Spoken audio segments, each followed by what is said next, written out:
Halo teman-teman, dalam video ini kita akan membahas salah satu topik penting dalam sejarah Indonesia, yaitu dampak penjajahan bangsa Eropa di bidang agama. Ketika mendengar kata penjajahan, mungkin kita akan terbayang eksploitasi ekonomi atau perebutan kekuasaan. Tapi sebenarnya penjajahan juga membawa pengaruh besar terhadap kehidupan sosial dan keagamaan masyarakat Nusantara. Masuknya bangsa Eropa ke Indonesia tidak hanya untuk berdagang rempah-rempah, tapi juga membawa misi penyebaran agama, terutama agama Kristen Katolik dan Protestan. Kedua aliran ini kemudian berkembang di berbagai wilayah Indonesia dan menjadi bagian penting dari sejarah serta keberagaman agama di negara kita. Awal masuknya bangsa Eropa dan penyebaran agama. Pada awal abad ke-16, Portugis menjadi bangsa Eropa pertama yang datang ke Nusantara.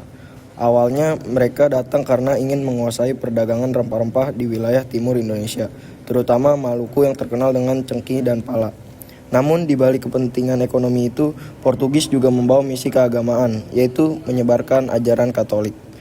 Para misionaris Katolik yang datang bersama Portugis mulai memperkenalkan ajaran Kristen kepada masyarakat lokal.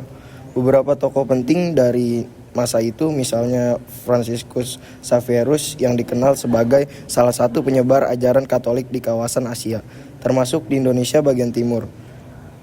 Wilayah yang banyak menerima pengaruh Portugis antara lain Maluku, Flores, dan Timur-Timur.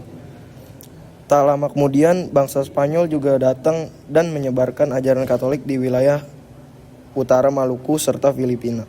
Jadi sejak abad ke-16 Nusantara sudah menjadi tempat pertemuan berbagai kekuatan Eropa, baik untuk perdagangan maupun penyebaran agama. Pergantian kekuasaan dari Portugis ke Belanda. Ketika Belanda datang pada awal abad ke-17, situasi berubah. Belanda datang dengan membawa VOC, sebuah perusahaan dagang yang sangat berpengaruh. Namun selain berdagang, mereka juga membawa pengaruh keagamaan baru, yaitu Kristen Protestan. Ketika Belanda berhasil merebut wilayah-wilayah Portugis, mereka menyingkirkan pengaruh Katolik dan menggantikan dengan Protestan. Contohnya di Ambon dan Maluku. Banyak gereja Katolik yang diubah menjadi gereja Protestan pada masa kekuasaan Belanda. Inilah awal dari munculnya dua cabang besar Kristen di Indonesia, Katolik dan Protestan. Pada masa penjajahan, gereja memiliki peran besar dalam mendukung kekuasaan kolonial. Gereja tidak hanya menjadi tempat ibadah, tetapi juga menjadi pusat kegiatan sosial dan pendidikan. Para misionaris mendirikan sekolah, rumah sakit, dan lembaga sosial yang berperan penting dalam kehidupan masyarakat lokal. Sekolah-sekolah misi menjadi awal mula masyarakat Indonesia mengenal pendidikan formal gaya barat. Melalui pendidikan ini, rakyat diajarkan membaca, menulis, berhitung, dan mengenal ajaran agama Kristen. Dari sinilah muncul generasi pertama pribumi yang bisa membaca dan menulis dalam bahasa Latin dan Belanda. Namun harus diingat juga bahwa penyebaran agama pada masa kolonial tidak selalu berjalan damai. Ada daerah-daerah di mana masyarakat dipaksa meninggalkan kepercayaan lama mereka. Bangsa Eropa memandang kepercayaan lokal sebagai hal yang primitif dan berusaha menggantinya dengan ajaran Kristen. Akibatnya terjadi benturan budaya dan keyakinan, terutama di wilayah yang sebelumnya telah memiliki sistem kepercayaan yang kuat. Masuknya agama Kristen membawa dampak positif dan negatif bagi masyarakat Nusantara.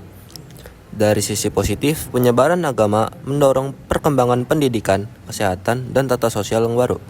Masyarakat juga mulai mengenal cara hidup yang lebih teratur, konsep waktu, serta nilai-nilai seperti kerja keras, tanggung jawab, dan kedisiplinan. Banyak juga sekolah dan rumah sakit yang berdiri hingga kini berakar dari lembaga yang dulu didirikan para misionaris.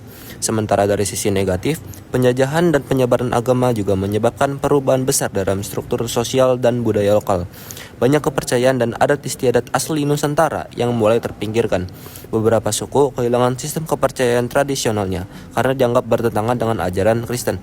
Selain itu, di masa kolonial, penyebaran agama juga sering dijadikan alat politik. Bangsa penjajah memanfaatkan perbedaan agama untuk memecah masyarakat dan memperkuat kekuasaan mereka. Jejak sejarah dari masa penjajahan ini masih bisa kita lihat sampai sekarang. Banyak gereja tua peninggalan Portugis dan Belanda yang masih berdiri kokoh dan menjadi saksi sejarah panjang bangsa Indonesia. Misalnya gereja Belenduk di Semarang, gereja Katedral di Jakarta, dan Gereja Sion di Batavia yang merupakan gereja tertua di Indonesia. Selain bangunan fisik, warisan itu juga tampak dalam sistem pendidikan dan nilai sosial.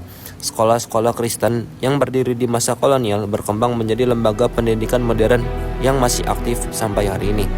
Dari situlah terlihat bahwa meskipun datang dengan penjajahan, agama juga membawa pengaruh penting dalam perkembangan masyarakat Indonesia modern. Namun yang terpenting dari sejarah ini, kita belajar bahwa agama tidak boleh dijadikan alat penjajahan, melainkan jembatan untuk membangun persaudaraan dan kedamaian.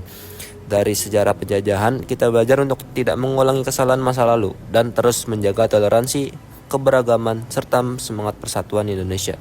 Terima kasih sudah menonton, semoga video ini bisa menambah pengetahuan kita tentang sejarah bangsa dan pentingnya menghargai perbedaan di tengah keberagaman Indonesia.